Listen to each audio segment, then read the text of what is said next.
Vamos abrir a palavra de Deus, o livro do profeta Sofonias, capítulo de número 3, profeta Sofonias, dando continuidade à nossa série de mensagens nesta parte das Escrituras.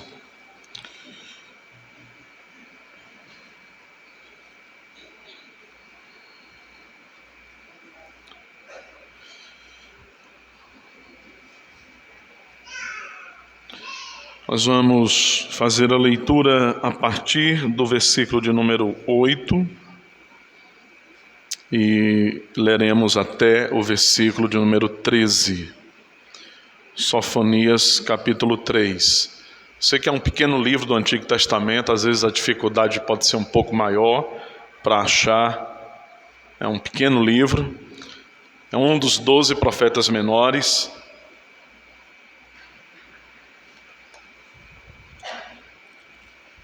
Então, persevere que você vai achar, tá bom? Tem um negócio aí no começo da Bíblia chamado índice. Quem tiver mais dificuldade, vai lá, dá uma conferida, né? Você fez isso, né? Tá vendo? O bom é que o pecador reconhece o pecado na hora, em público, seu. Que é isso?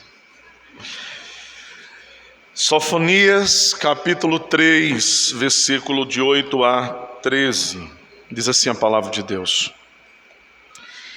Esperai-me, pois, a mim, diz o Senhor, no dia em que eu me levantar para o despojo, porque a minha resolução é ajuntar as nações e congregar os reinos, para sobre eles fazer cair a minha maldição e todo o furor da minha ira, pois toda esta terra será devorada pelo fogo do meu zelo.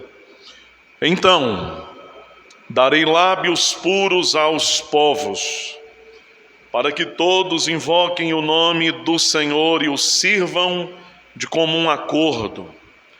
Da além dos rios da Etiópia, os meus adoradores, que constituem a filha da minha dispersão, me trarão sacrifícios.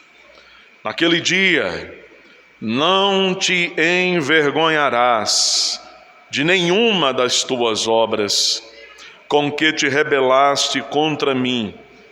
Então tirarei do meio de ti os que exultam na sua soberba, e tu nunca mais te ensoberbecerás no meu santo monte. Mas deixarei no meio de ti um povo modesto e humilde, que confia em o nome do Senhor. Os restantes de Israel não cometerão iniquidade, nem proferirão mentira.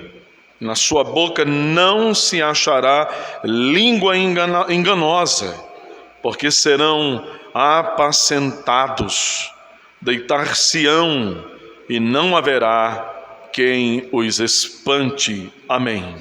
Amém. Esperança para além do juízo. Esperança para além do juízo. É a partir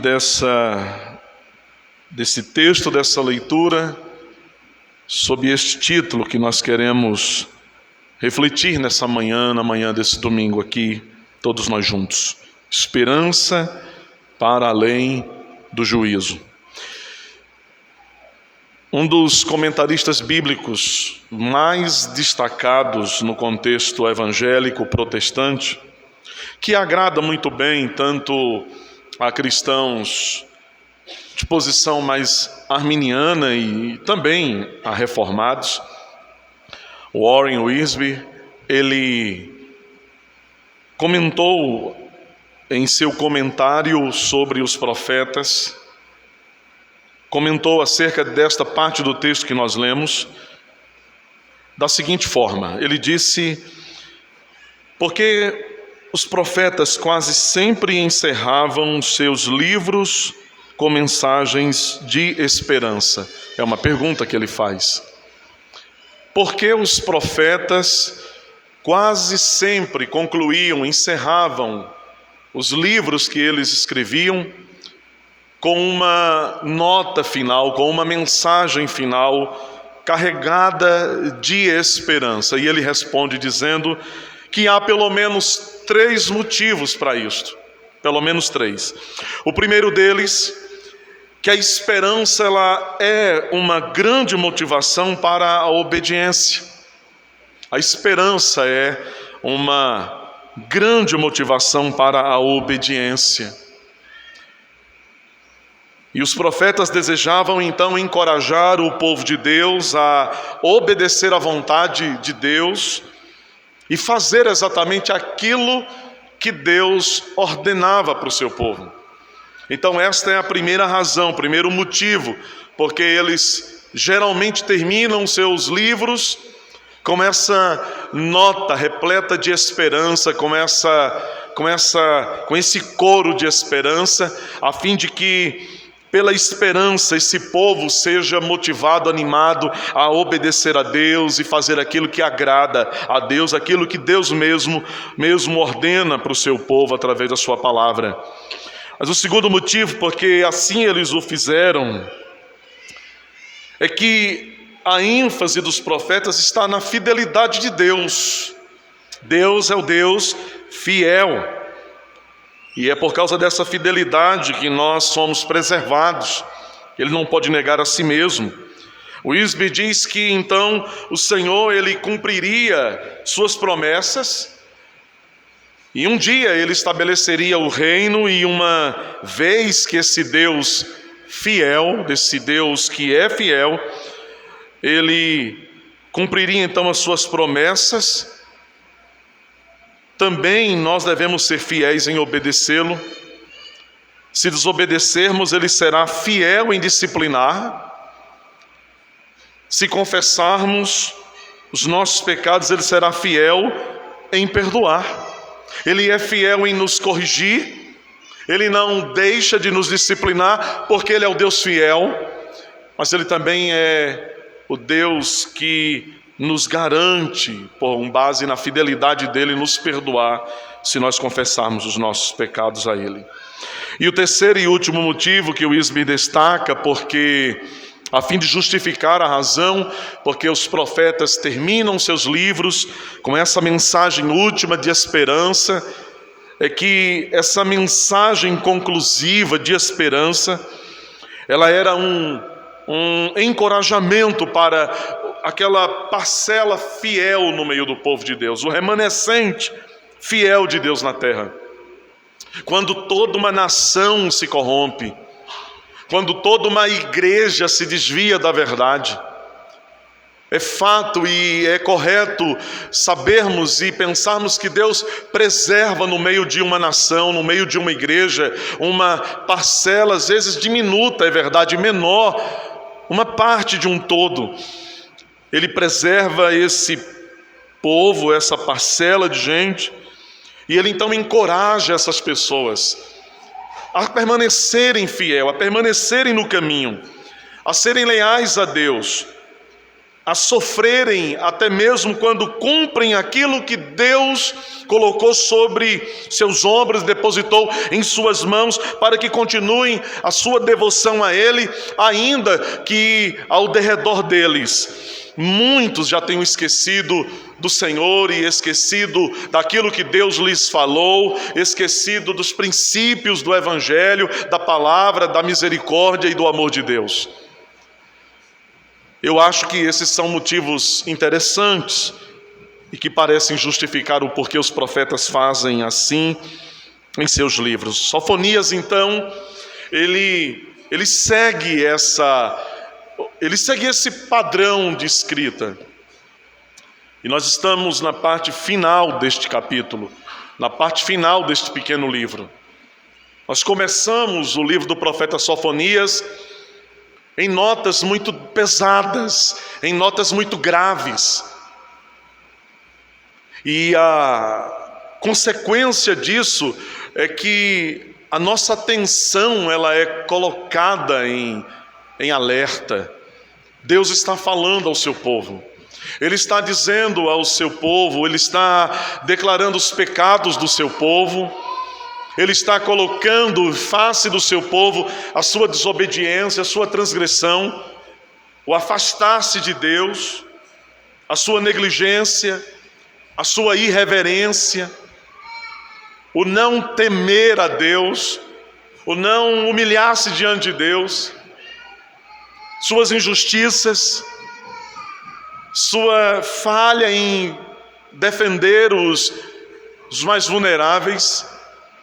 Ele está fazendo isso.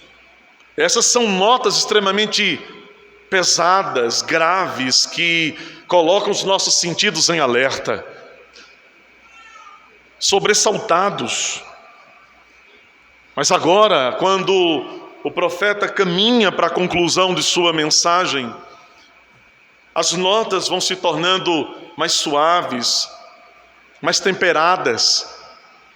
Aquele peso da acusação, aquele peso do confronto, vai dando lugar agora a um cenário, a um contexto, a uma perspectiva de leveza, de refrigério, de esperança, e é essa a mensagem que está contida aqui.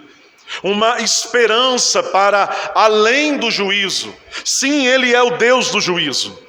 Ele é o Deus da correção, da disciplina, que nos confronta, que vem diante de nós, que nos sacode, que nos humilha por causa dos nossos pecados. Mas Ele também é o Deus que vem e faz com que não mais a tempestade da sua correção caia sobre a nossa cabeça, mas aquela chuva tranquila, aquela água suave que cai, não para arrastar e arrancar as coisas do solo, mas para trazer refrigério, para trazer tranquilidade, para formar ajuntamentos de águas tranquilas, não de águas revoltosas, não de águas violentas, mas de águas tranquilas, para onde Ele, o Senhor, como pastor das ovelhas, conduz as ovelhas para que elas bebam, sejam saciadas, sejam curadas, reanimadas, fortalecidas. Uma esperança que ultrapassa o juízo, revelar. Então é interessante a gente pensar nisso, revelar o que Deus haveria de fazer a Jerusalém ou com Jerusalém, e revelar aquilo que o Senhor haveria de fazer com as nações do mundo, aquelas mesmas nações gentílicas, idólatras, que haviam há muito se distanciado de qualquer preceito do Senhor, fazer com que Jerusalém e estes povos, então, soubessem aquilo que o Senhor faria a eles, porque é sobre isso que nós estudamos outrora, o juízo, a disciplina, não é? O castigo que Deus traria a Moabe, a Amon, a Etiópia, as nações, a Jerusalém, a Judá. E ao fazer isso, o Senhor, Ele estava revelando a si mesmo. Ele está dizendo: eu sou o Deus Santo que preciso punir os pecados de vocês. Ele está revelando que Ele é o Deus da justiça, que não pode tratar um de uma maneira e outro de outra maneira, mas tratar com equidade todas as pessoas, pesar na mesma balança. Ele está revelando a si mesmo, e é isso o que Deus sempre faz ao longo de toda a história. Quando Ele nos diz o que Ele fez, porque somos o povo desse tempo e o máximo que podemos é olhar nesse retrovisor das Escrituras e saber o que Ele fez no passado, mas também saber o que Ele está fazendo no presente, e ainda saber o que Ele fará no futuro. Ao nos revelar isso, Ele está revelando quem Ele é. Cada uma de suas obras, cada uma de suas palavras, Ele está dizendo quem Ele é para nós. Nós o conhecemos assim. Nós o conhecemos dessa forma. quando vemos Ele perdoando o pecado de Davi, Ele está dizendo: eu sou o Deus que perdoa todo e qualquer pecado. Quando vemos Ele restaurando Pedro depois de negá-lo, Ele está dizendo: eu sou o Deus que restaura, que acolhe, que conforta. Quando vemos Ele fazendo e falando cada uma dessas coisas ao longo da história, Ele está dizendo quem Ele é. E se nós queremos conhecê-lo, se nós queremos saber quem é Deus, quem Ele é, nós precisamos então ouvi-lo. Nós precisamos ler o que Ele deixou para nós acerca dEle, acerca de seu plano, acerca da esperança que Ele estabeleceu para além de um juízo e que pode nos fazer grande soma de bem. O profeta, ele não suaviza com as palavras. Note você que o versículo 8, que abre esta sessão do capítulo 3, essa penúltima sessão, essa penúltima perícope, ele não suaviza as palavras, ele já inicia esse introito, essa introdução, esse prelúdio para o anúncio de uma esperança que ele está prometendo. Começa exatamente quando o Senhor diz: esperem por mim, estejam atentos, porque eu vou me levantar para fazer algo, para levantar o despojo, eu vou me mover, porque a minha resolução, o meu decreto, aquilo que eu falei, é ajuntar as nações e congregar os reinos, para sobre eles fazer cair a minha maldição. É o meu zelo, é Deus zelando pelo seu nome. É Deus zelando, é o fogo do zelo de Deus devorando os pecadores, devorando. Então, essa sessão que nos ensina sobre esperança além do juízo, para além do juízo, ela começa não exatamente com palavras suaves, mas com um chamado, novamente um chamado, a sabermos que se este Deus julga, esse julgamento dele está fundamentado na santidade dele. Deus não quer, e eu preciso entender isso, Ele não quer, ou talvez fosse melhor dizer que Ele deseja, Ele quer que em nenhum momento nos esqueçamos que Ele é o Deus santo e justo e sábio e poderoso. Então Ele não quer nos dar tempo para que a nossa mente possa divagar, possa viajar e nos esquecer de quem Ele é. E a nossa necessidade constante, premente, a nossa necessidade dia a dia, em todo o tempo, é estarmos lembrados de quem Ele é.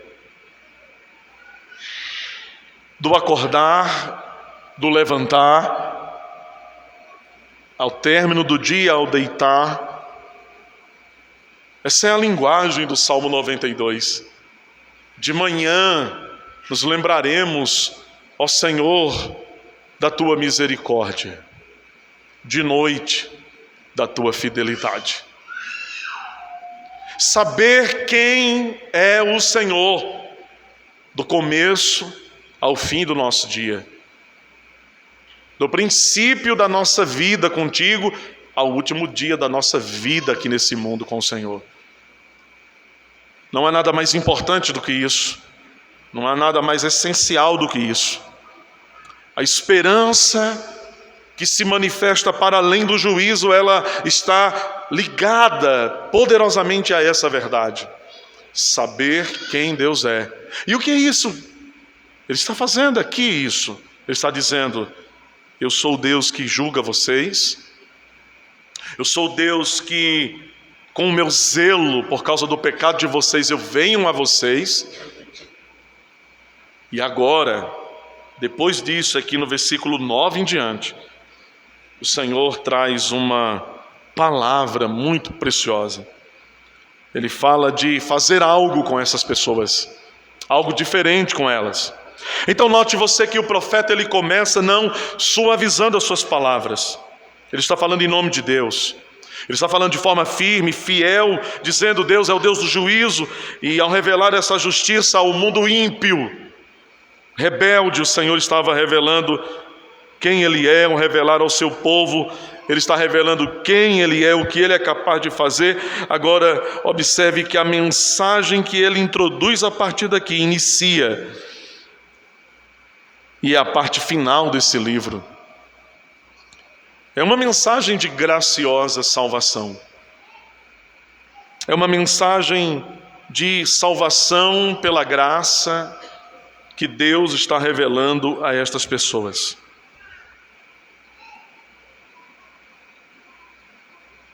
Ele diz, então darei lábios, diz o Senhor. Veja, lábios puros aos povos. Verso 9. Para que todos invoquem o nome do Senhor e o sirvam de comum acordo. É isso que ele está dizendo. Não há, meus irmãos, não há como não perceber, como não notar, que em todo o tempo o pecado, o afastamento, a rebelião, sempre isso é atribuído aos homens. Em toda a profecia de Sofonias, ele está dizendo: o pecado é de vocês, a rebelião é de vocês, a idolatria é obra de vocês, o me abandonar é uma feitura de vocês, seguir Baal e Astarote e Azerá e qualquer outro Deus, são vocês que estão fazendo isso. Então, em todo momento, ele está ensinando e mostrando que esse pecado, esse afastamento, essa rebelião do coração das pessoas é sempre algo atribuído a elas, é uma obra do homem, e é assim conosco também. Os nossos pecados não são os pecados de Deus, Ele não peca. A nossa rebelião é nossa, não é de Deus. A nossa inconsistência moral, ética, não é de Deus, é nossa. A nossa incontinência, a nossa teimosia, isso vem do nosso coração. Não é nem do coração do seu vizinho, é do meu, é do seu coração, é do meu coração. E é isso que ele está dizendo. Mas por que ele fala assim? Qual é o alvo de Deus em falar isso? Ensinar que há uma salvação pela graça manifestada a essas pessoas. Uma salvação pela graça. Porque, afirmando ele que o pecado é nosso, que a maldade é nossa e não do Senhor, é algo sempre atribuído aos homens. Agora ele vem e ele fala àquelas pessoas, ele diz àquelas pessoas que mudar de direção, que assumir uma nova conduta, assumir um novo rumo, fazer diferente do pecado, da rebelião, da insensatez, da loucura, da tolice, fazer diferente, fazer o correto, justo, o que vale a pena ser aplaudido, o que é bonito e correto. Ele diz, isso vem de mim, vem de Deus, é obra da graça dele, é o que ele está dizendo. Assumir um novo rumo, mudar a direção, isso é próprio de Deus, quem assume o protagonismo na vida, na história do seu próprio povo. Veja se não é isso que o texto diz. Eu não estou tentando fazer que o texto diga alguma coisa que não é isso que ele está dizendo. Versículo 9. Então, eu darei lábios puros aos povos. Isso lembra, sabe, aquela experiência de Isaías, não é? Quando ele está diante do Senhor dos Exércitos. E estando diante de Deus, ele não pode não enxergar o próprio pecado. Porque é isso que a presença de Deus faz conosco.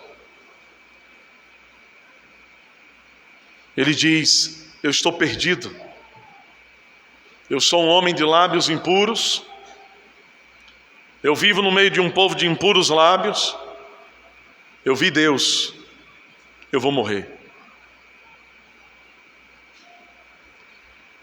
E a gente conhece a história como aquele ser angélico tira uma brasa do altar, vai a Isaías, toca os seus lábios e diz: purificado, pois, foi o teu pecado.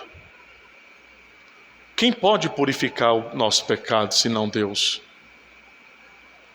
Quem tem o verdadeiro sabão do lavadeiro, capaz de tornar alvas as nossas vestes? Quem tem o alvejante que pode tornar mais branco do que a própria lã os nossos pecados, senão Ele? O nosso pecado é nosso, mas o perdão é de Deus. Ele está dizendo: eu vou purificar os lábios de vocês, para que vocês invoquem o meu nome e me sirvam de modo resoluto, deliberado. Vocês quererão isso, vocês desejarão isso, me servir. É isso que ele está dizendo. Está claro, meus irmãos, ninguém além do próprio Deus pode fazer algo desta monta, nesta proporção. Dar lábios purificados, isso tem um significado de lábios perdoados, mas isso traz ainda uma noção muito mais profunda, porque essa coisa de lábios limpos fala de um coração que foi perdoado. Porque a verdade é que quando o coração está maculado pelo pecado, que ele é a sede, o nosso coração é o centro. E Jesus disse: é dele que procede todo tipo de maldade, de pecado, de ódio, de ofensa, de ataque, tudo vem do coração. É do nosso coração que procedem as correntes da vida. Lábios purificados significa coração purificado. Porque quando o nosso coração está poluído, eu sei que isso é verdade. Você também sabe que isso é verdade. Não adianta tentar negar isso. Mas quando o nosso coração está manchado, poluído, os nossos lábios expressam isso.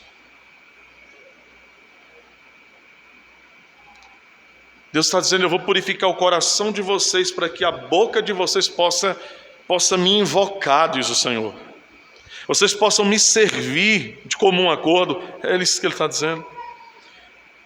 Note você, não se trata de uma esperança na capacidade daquele povo,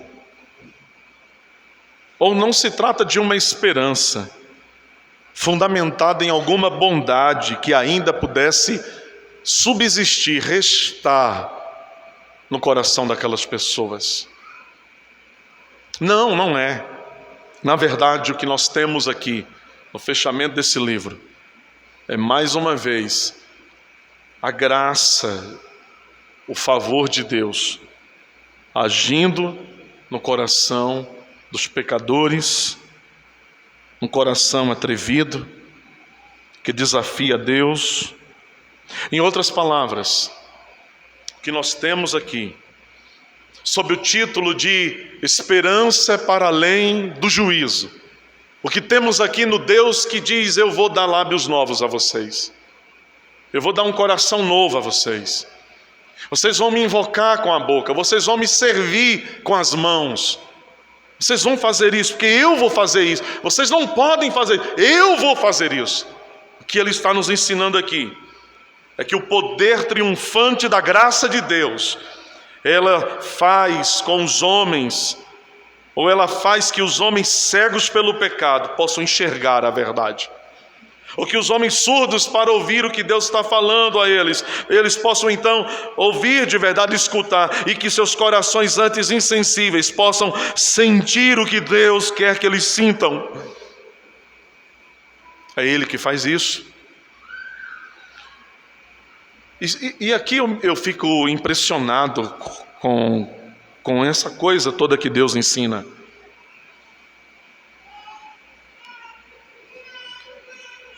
Porque eu entendo que o alvo final então de Deus, em escancarar que os meus pecados são meus pecados, que os pecados de vocês são os pecados de vocês, mas que a mudança e a transformação disso, o abandono disso vem de Deus. Eu entendo então que Ele faz assim, é assim que as coisas precisam ser, para que nenhum de nós possa se orgulhar diante dEle, para que Ele possa receber toda a glória, todo o louvor, para que aquelas palavras lá no final das Escrituras, lá no livro do Apocalipse, façam sentido de verdade. Tu és digno de receber toda a honra e glória e poder e sabedoria e louvor. Mas Deus só pode ser digno disso se não houver nenhuma dignidade para nós. Ele só pode ser por direito detentor de toda a honra quanto a nossa redenção eterna, se não existir nenhuma honra quanto a isso para nós. Ele só pode ter o direito de todo louvor quanto a nossa redenção eterna, se não existir nenhum louvor para nós quanto a isso. Por isso a Ele a honra, a glória e o louvor e o domínio pelos séculos dos séculos. E os seres que estão no céu, eles dizem amém. É isso que eles dizem. Essa é a verdade. Irmãos, o alvo de Deus com o juízo que Ele decreta, ou o juízo que Ele tinha decretado para as nações e para Judá, não tinha como propósito significar a extinção dessas pessoas, a extinção desses povos. Mas como nós temos lido,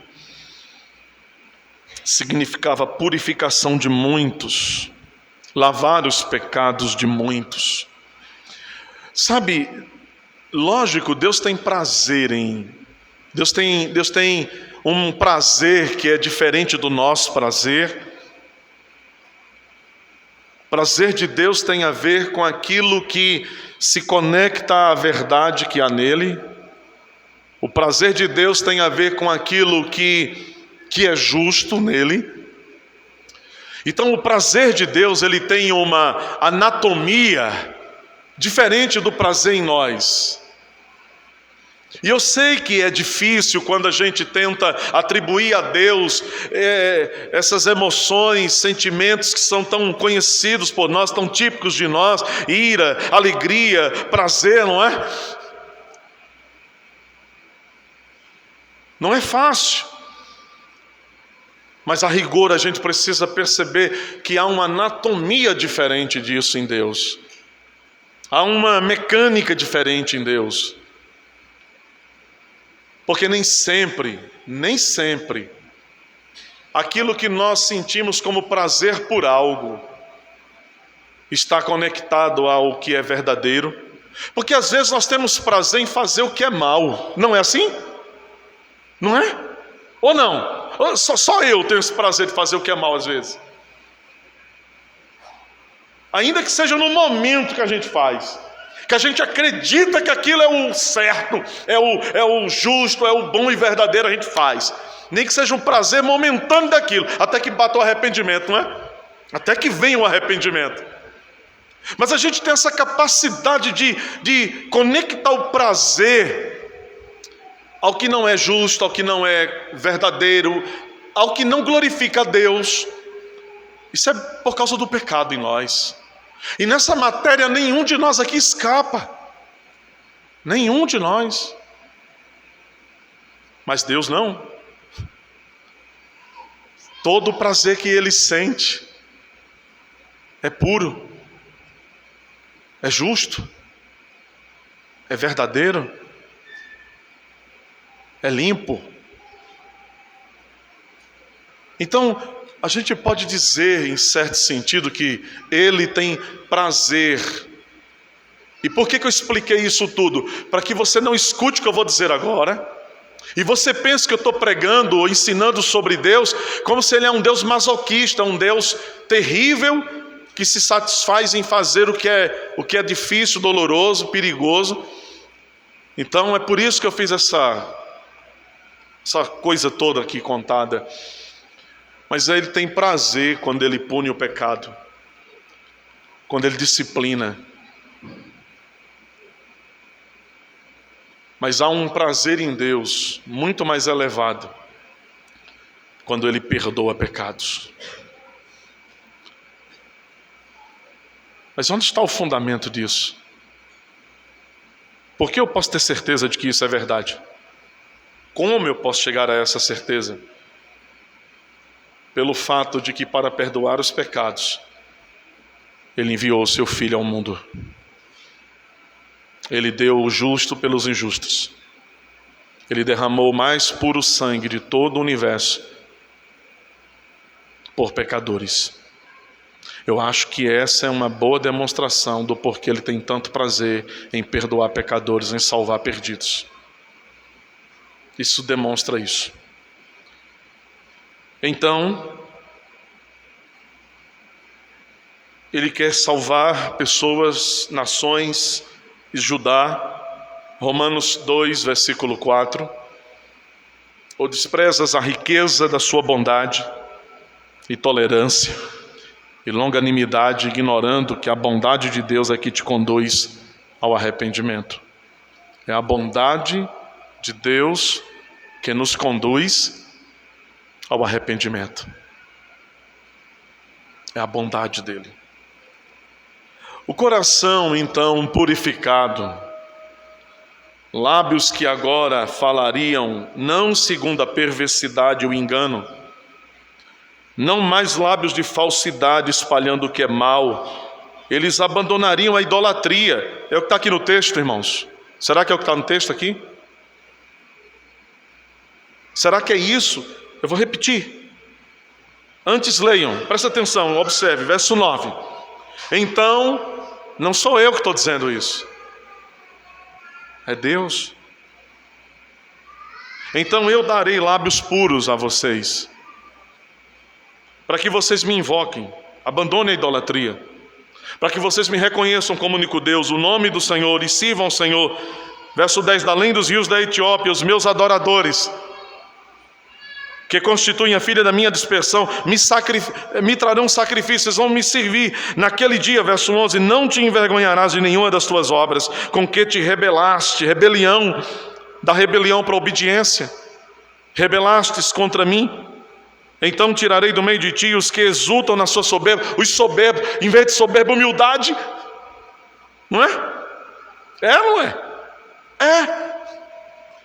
Tu nunca mais te ensoberbecerás no meu santo monte, na minha presença. Veja, o coração purificado, os lábios que agora, diz o Senhor, falariam não segundo a perversidade, não segundo o engano, não mais lábios de falsidade, espalhando o mal. Eles abandonariam a idolatria, serviriam ao Senhor. É isso que Ele está dizendo. Deus vai fazer isso com eles.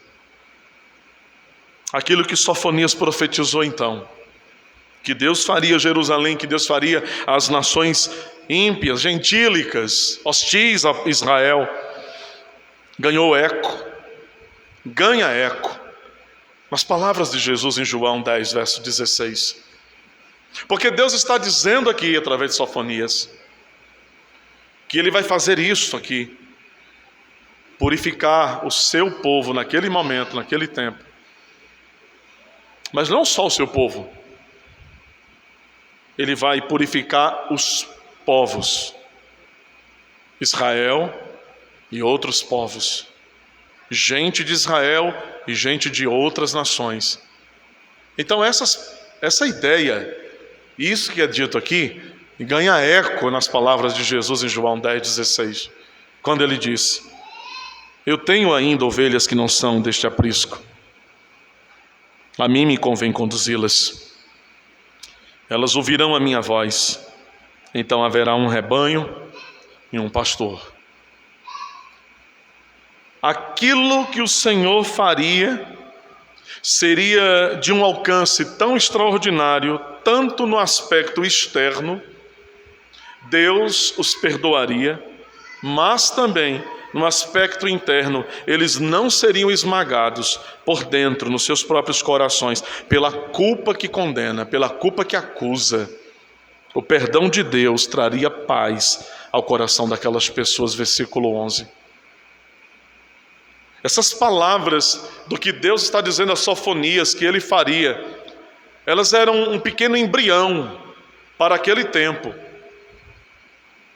mas é algo que se expande para o futuro do Evangelho na revelação de Cristo. E não foi isso que ele fez.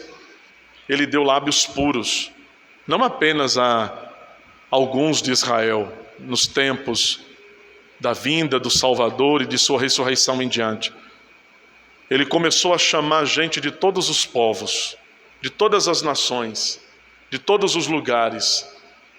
E ele tem dado lábios novos, formando um grande rebanho, até que o sumo pastor venha e reúna todos estes povos, todas estas gentes, cada uma delas num único aprisco. Veja como a esperança prometida para aquele momento, ela é apenas um tipo, uma amostra em frasco pequeno, assim como o dia do Senhor, que é tratado aqui em Sofonias, como o dia do julgamento, o dia do juízo. Ele é um aperitivo, é uma entrada que nos aponta algo de proporções muito maiores, de proporção cósmica, universal, para o futuro. Assim o será. Virá o dia do Senhor, em que Ele reunirá todos os povos. Chegará o dia do Senhor em que Ele ajuntará de um lado todas as suas ovelhas de todos os lugares, de todas as épocas. Ele dirá a este seu rebanho: vocês são benditos de meu Pai. O reino está consumado. Entrem. A linguagem de João em Apocalipse, quando ele descreve a cidade santa, uma forma da linguagem de falar desse povo, dessa igreja final, desse reino final, é dizer que por estes muros nada impuro penetrará, nada mal entrará pelas portas. Não haverá não haverá ameaça. Veja, isso tudo está contido nessa linguagem do profeta, no versículo 11, quando diz: naquele dia, no dia que o Senhor cumprir a esperança, vocês não vão ter vergonha. Veja, Deus censurou esse mesmo povo anteriormente, porque eles não tinham nenhuma vergonha em pecar. Assim como nós mesmos. Irmãos, veja como nós não estamos separados desse povo, muito conectados, muito parecidos. A gente repete algumas coisas e ainda bem que Deus é o mesmo Deus que também repete a palavra da esperança, do arrependimento, não é? Ainda bem. Mas quantas vezes nós não temos vergonha em pecar? A gente não se constrange com o pecado. Talvez depois, né, de já ter feito. Sim, claro, graças a Deus por isso. Ninguém se arrepende antes de pecar. Não existe arrependimento no estilo Minority Report, né? Não existe. Lembra do filme? Do Tom Cruise? Né? Filmaço. Prevendo o crime. Antes do crime acontecer, a polícia vai lá agir logo. Só a gente veio aqui prender você, né? É bom filme. A gente veio aqui prender o senhor, que o senhor vai cometer um crime daqui a 24 horas. Então a gente já está acertando os negócios aqui antes. Não é assim, né? Senhor, eu quero pedir perdão porque amanhã eu vou fazer um negócio bem ruim. A gente normalmente não faz isso, né?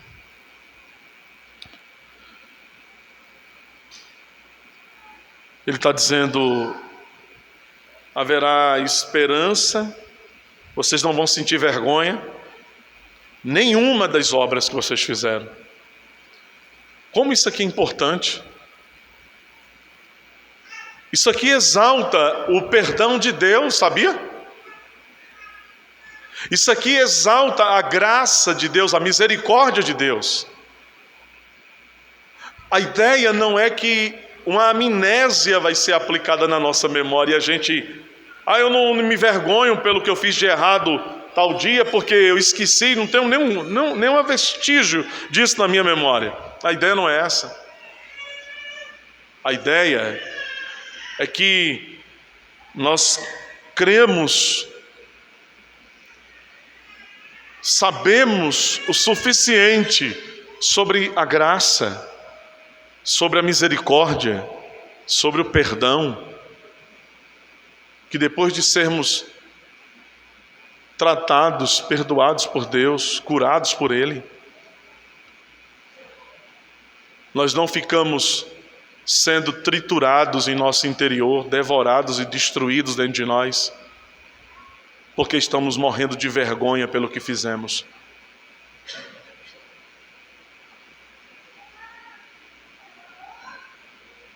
Mas então entendemos que verdadeiramente a graça superabunda sobre o pecado. Ela é maior que o pecado. Ela não é apenas maior que o pecado para resolver o nosso problema com Deus. Entende? Ela é maior do que o nosso pecado, porque o pecado tem o poder de desencadear psicologicamente em nós reflexos danosos. A graça superabunda sobre o pecado, superabunda em relação ao pecado, porque ela trata inclusive os desvios psicológicos, emocionais do nosso coração. E sabemos que Ele é tão extraordinário, a sua graça é tão poderosa, tão perdoadora. Ele diz: vocês não vão sentir vergonha, porque vocês fizeram coisas horríveis, porque vocês se rebelaram contra mim, porque vocês foram soberbos, porque vocês foram orgulhosos. Sabe, isso me lembra muito Romanos 8:33. Se você precisa disso tanto quanto eu preciso, então ouça. Romanos 8:33, ele diz: quem intentará acusação contra os eleitos de Deus? Quem são os eleitos de Deus? São todos aqueles que Ele amou e que Ele perdoou os pecados. Quem intentará acusar estes? Paulo termina essa sentença de Romanos 8 dizendo, em tom de afirmação: é Deus quem justifica você. É Deus quem perdoa você. É Deus quem restaurou você. É Ele. Veja, é o que Sofonias está dizendo. É Ele que vai fazer isso. É Ele que vai dar os lábios puros. É Ele que vai dar o coração perdoado. É Ele que vai dar o perdão. Pastor Palmer Robertson, comentando essa passagem, ele diz: grande será o dia em que toda vergonha será removida da comunidade do povo de Deus. Não apenas a culpa será eliminada, todos os mutiladores efeitos psicológicos do pecado serão apagados. Você não tem que esperar chegar esse dia para que Deus faça plenamente isso. Exercite o seu coração na graça, na misericórdia, na fidelidade. Instrua o seu coração e a sua mente a confiar nisso, a confiar no Deus que diz: se você confessar os seus pecados, eu ouvirei do céu, eu virei, eu sararei o seu coração, o seu pecado, eu perdoarei você, eu sararei a sua terra. Nós é que vacilamos nisso. Nós é que estabelecemos a prolongação de um sofrimento dentro de nós. Você não tem que esperar, e nem eu temos que esperar chegar o dia do juízo, em que então Ele vai nos livrar de todos os efeitos do pecado que ainda nos atingem, mas nós já podemos começar a nos esforçar e vencer pelo menos aqueles que internamente nos maltratam, nos mutilam na mente, nos afetos, no coração, exaltando em nós a graça e a misericórdia de Deus. E dizendo a Ele: porque a Tua graça é tão maravilhosa. Nós cantamos isso aqui. Porque a Tua misericórdia é tão grande, porque a Tua fidelidade é tão extraordinária. Eu não me permitirei ser destruído em minhas emoções, em meu coração, por causa daquilo que eu fiz e que outrora, ou que até agora tem me causado vergonha. O Senhor é aquele que me justifica, que me perdoa. Não tem como não ver nessas palavras de Sofonias, dirigidas ao povo de Judá, como não sendo uma antecipação graciosa do que Deus fará ao Israel espiritual dele um dia. Nessa obra da graça divina, que leva homens ao arrependimento e a receber o perdão, é esta obra que promove um estilo de vida diferente em nós. Sabia? A obra da graça divina nos levando ao arrependimento, a receber o perdão, é o que promove em nós um estilo de vida novo. Vocês são novas criaturas. Fomos por Ele perdoados dos nossos pecados, dos nossos crimes, de nossas maldades. Ele nos perdoou em Cristo, e como Ele diz, como a própria Escritura diz em Lucas 7:47, aquele que muito ama é porque muito lhe foi perdoado.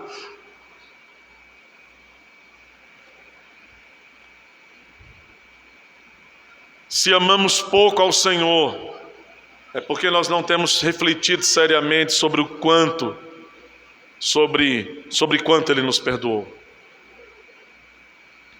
A obra graciosa de Deus nos perdoando por meio de seu Filho promove esse novo estilo de vida em nós. Não vamos mais agir e viver como costume, como os mundanos desse mundo. Eles têm um costume de vida. Quando nós lemos, e eu estou terminando aqui, presbítero. Quando não temos ideia minimamente clara, ou quando perdemos a noção de que nós éramos inimigos de Deus, pecadores inimigos de Deus, fazendo tudo que desagradava a Deus, mas então Ele nos perdoou. Quando nós perdemos essa verdade de vista, ou quando nós estamos deficitários dela, nós passamos a acreditar que nosso direito e nossa justiça são bandeiras pelas quais vale a pena a gente entregar até a própria vida, para morrer por elas. Nossa justiça, nosso direito, é a luta pela afirmação daquilo que para nós se estabeleceu como sendo a verdade. Mas isso não passa de uma luta inglória, uma luta sem glória alguma. Não tem glória para mim nem para você nisso. Nenhuma glória. Nem um pouco. Nem um pouco. O perdão levaria àquele povo alegria em Deus. E é exatamente isso que não podemos deixar se perder em nós. Ele nos perdoou, e Ele passou a habitar em nós pelo Espírito. E isso faz então, irmãos, com que não só como indivíduos sejamos mudados em relação aos perdidos desse mundo. Individualmente não somos mais como os tais, nem como éramos. Mas aquele nosso antigo código de conduta,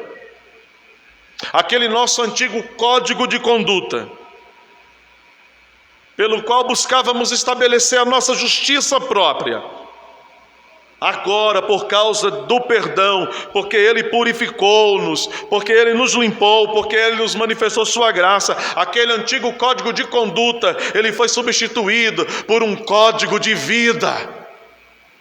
Código de vida, que não se baseia senão no Evangelho, na palavra dele, naquilo que honra e glorifica a Ele mesmo.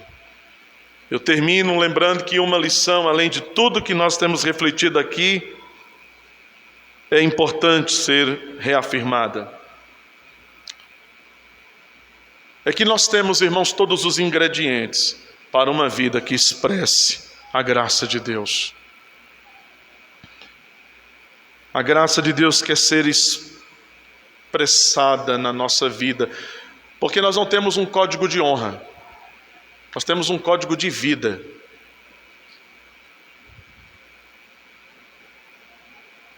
Ele trocou isso em nós. O código de honra diz assim: não importa, farei valer a minha própria justiça e o meu próprio direito. O código de vida dele diz assim: aquele que não negar a si mesmo, aquele que não tomar a sua cruz e me seguir até a morte, não pode ser verdadeiramente o meu discípulo.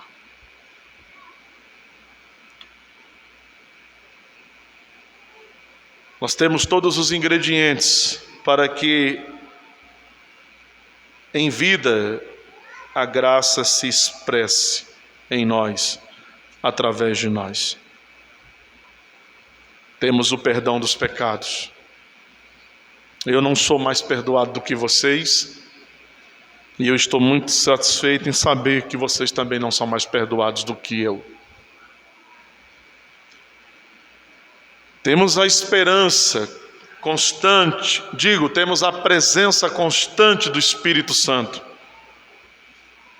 Eu não tenho mais do Espírito Santo do que vocês.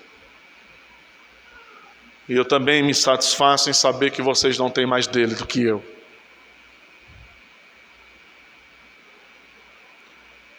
Temos a firme esperança de tudo que Ele ainda fará de forma conclusiva. A esperança de que Ele fará tudo que ainda há de ser feito, de forma plena, conclusiva. Nós temos essa esperança. Ela não é maior para mim do que deve ser para vocês. Ela não é maior para vocês do que deve ser para mim.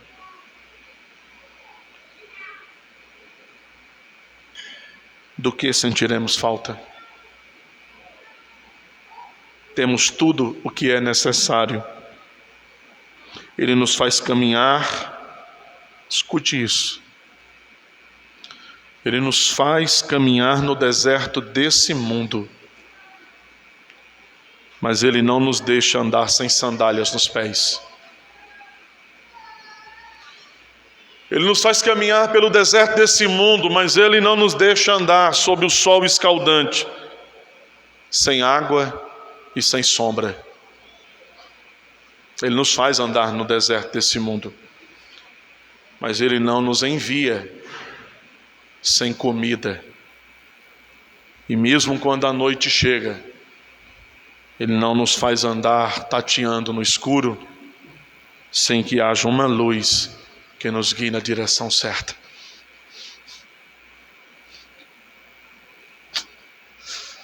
Porque Ele nos ama.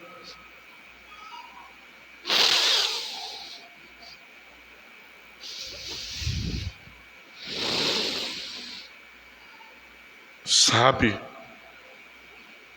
com certeza, nós vamos chegar onde Ele planejou nos levar. Amém. Vamos orar.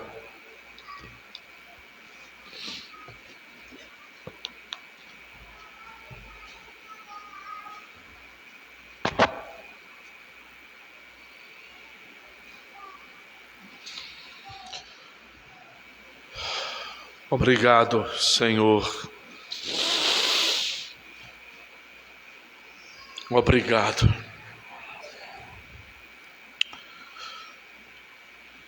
Porque a tua oferta de esperança é muito maior do que a ameaça de um juízo. Obrigado porque o Senhor não nos deixa andar sem termos o necessário para que cheguemos onde o Senhor projetou que cheguemos. Obrigado porque eu sei que nessa manhã o Senhor falou comigo, com o meu coração. E a minha oração é para que tu tenhas falado ao coração desse teu povo, que o Senhor escolheu comprar e deu um nome. Obrigado pelo teu amor e misericórdia, por tua fidelidade. Por favor, não nos deixe esquecer disso. Nós vamos tentar esquecer, Senhor, é a verdade. Nós vamos escolher esquecer. Nós vamos preferir em algum momento não lembrar, porque nós vamos querer sustentar de novo o código de honra que um dia nós sustentamos. Mas então nós pedimos que o Senhor nos lembre de que tu nos deu um código de vida, e que nesse código não é o meu direito e nem a minha justiça, mas é o teu direito e a tua justiça e a tua glória. Bendito seja o teu nome. Então, se necessário for sofrermos o vexame por causa disso, e se for necessário perder por causa disso, e se for necessário chorar por causa disso, por favor, nos ajude a perder, a sofrer e a chorar para a tua glória. Em nome de Jesus é o que nós oramos. Amém.